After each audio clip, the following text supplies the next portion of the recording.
Miss Nelson is Missing by Harry Allard and illustrated by James Marshall, who's the same guy who illustrated and wrote the George and Martha stories.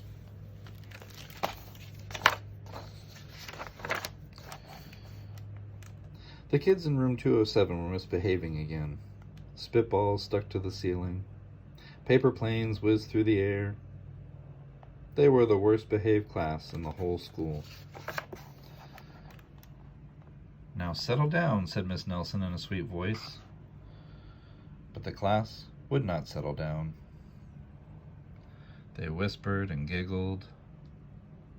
They squirmed and made faces.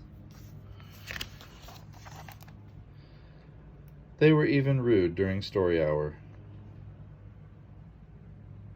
And they always refused to do their lessons. "Something will have to be done," said Miss Nelson. The next morning, Miss Nelson did not come to school. "Wow," yelled the kids, "now we can really act up." They began to make more spitballs and paper planes. "Today, let's just be terrible," they said.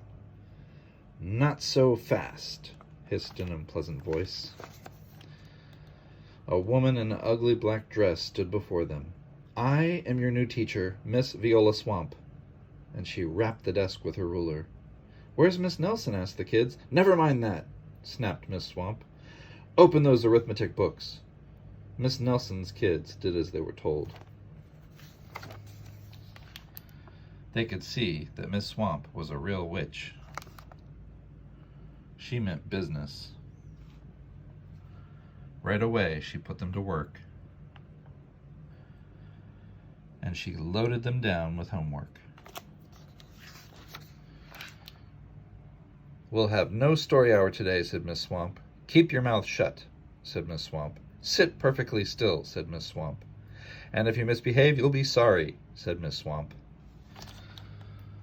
The kids in room 207 had never worked so hard.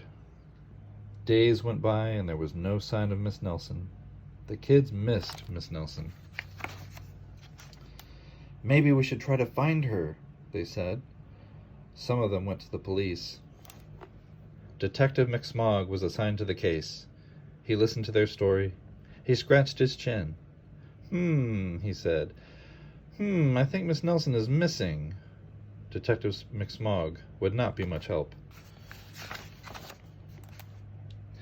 Other kids went to Miss Nelson's house. The shades were tightly drawn and no one answered the door. In fact, the only person they did see was the wicked Miss Viola Swamp coming up the street. "If she sees us, she'll give us more homework." They got away just in time. "Maybe something terrible happened to Miss Nelson. Maybe she was gobbled up by a shark," said one of the kids. But that really didn't seem likely. Very unpleasant. "Oh, dang. Maybe Miss Nelson went to Mars," said another kid. But that didn't seem likely either.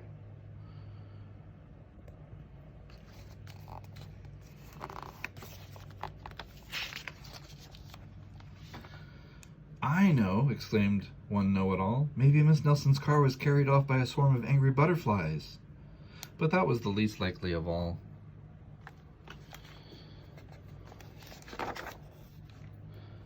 The kids in room 207 became very discouraged.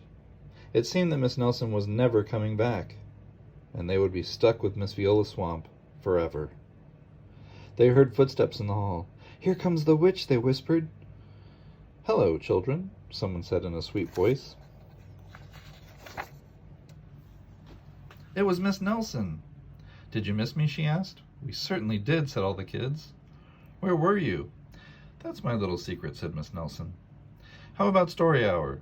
"Oh, yes," cried the kids. Miss Nelson noticed that during story hour, no one was rude or silly. "What brought about this lovely change?" she asked. "That's our little secret," said the kids.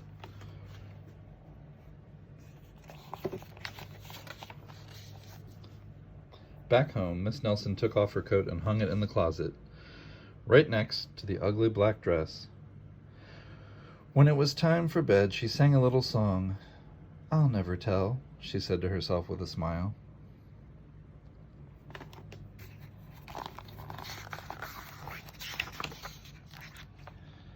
P.S. Detective McSmog is working on a new case. He's now looking for Miss Viola Swamp.